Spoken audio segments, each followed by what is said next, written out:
Hello and welcome to Museum Week 2022, a special edition devoted to innovation for culture and social impact.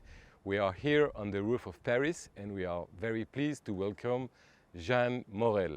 Jeanne Morel, hello. You're a dancer that thinks and a thinker that dances. You studied philosophy, you studied dance and many other fields related to human sciences. Jeanne, you are notably known for dancing into extreme places, and since 2014 you've been developing very interesting projects with your partner, which is Paul Marlier, who is an architect and a designer. He also has a very interesting background since he was interested into biomimetics, generative art and augmented mankind. Immanuel Kant said that we don't see the world how it is, we see the world as we are. So we'd like to know how you see things, Jeanne. First, I would like to say that I see the world as an extraordinary terrain, extraordinary in its fragility and its beauty. I see our world as a temple to be protected. Jeanne, why do you go dancing into such extreme places and atypical places? It has always been necessary for us to confront ourselves to something bigger than us and to go to this nature, which is, as I said before, a temple. We need to go to this shelter, to find this loneliness. Paul has always been a diver and a sailor, and I have done mountaineering forever. And I have to go there and to feel this strength and this fragility, and to confront my fragility as a human being and this fragility of nature. Could you also speak about your creative process? We normally go to high mountains or under the sea, to the volcanoes, but also in weightlessness. We are working with astronauts and space agencies since 2016. And after this moment of quite trance, Paul Marlier, he's doing a draw with the biometrics data, with the scan of the environment, with all those little tools of nature and of human body, and is creating paintings and immersive art, generative art, to speak about this relationship between humans and nature. So now we clearly see how you use innovation for culture, how you use innovation and culture to make artistic performance, new kinds of artworks. But what about social impact? What is your message to the world? What do you want to say to people that watch your performances? If we work in the space domain, is precisely for one thing, is to show this quest and not this conquest. This quest of our human cohesion in this great universal ballet. There is no first dancer here. We are all a part of this ballet. And we are using this universal sky, this space field, to work with children, with teenagers, but also with people with disabilities, to make a print of all humanity. We are also very curious about your past projects that you developed in the past years, since 2014, if I don't mistaken, with Paul Marlier. Could you tell us about this, please? So, as I said before, we are working in weightlessness, in under the sea, in high mountains, and we have done a lot of video and immersive artwork with this data. We have also created 2 performance operas, Abyss and Témoignage Futur, who are showing the civilization to another way, maybe a future civilization. And we have created also artworks with people with disabilities to give them the chance to draw their own dance, even if they can't dance. Well, this is very interesting. And let's speak about the future now. Which project are you currently working on? We are creating now a full dome artwork, an immersive artwork at Cité des Sciences et de l'Industrie in Paris, with all the data we have captured in microgravity.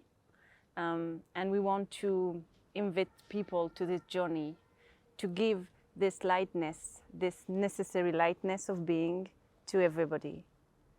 And we are also creating an exhibition of these artworks and several performances in different terrains and in the North Pole.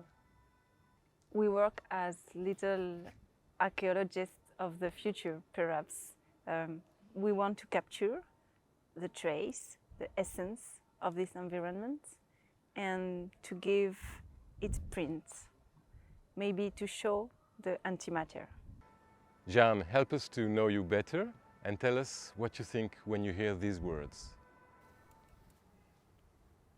Even if it's a synonym of permeable, for me it's maybe the total opposite. It's that allows the light to pass through.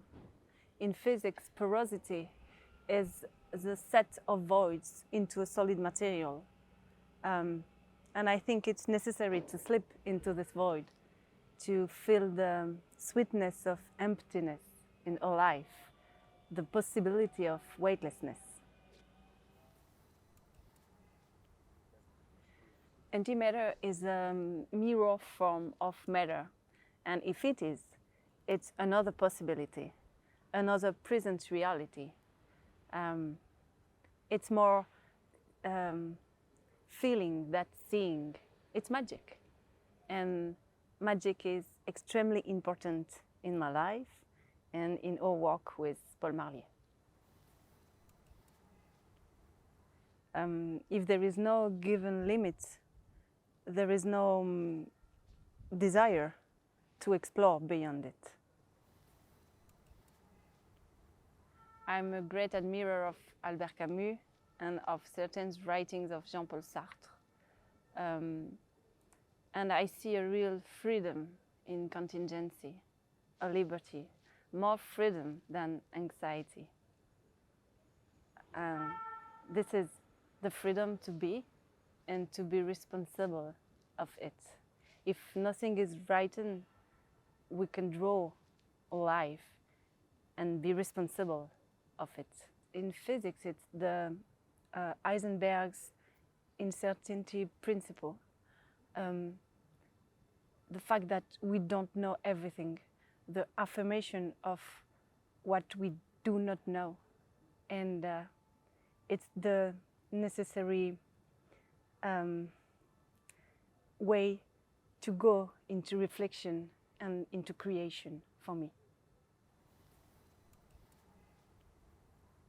Entropy, if I had to give only one word, I would like to say transformation, the absolute transformation, but also modernism maybe. The fact of always discovering energy, even where we did not suspect it. For me, it's to remain two to become one. It's the opposite of duality.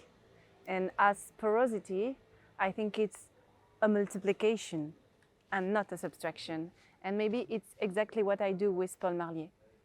We are mixing arts, way of thinking, dance and digital art, philosophy and generative creation, science and literature, for example. And it's to create a new one.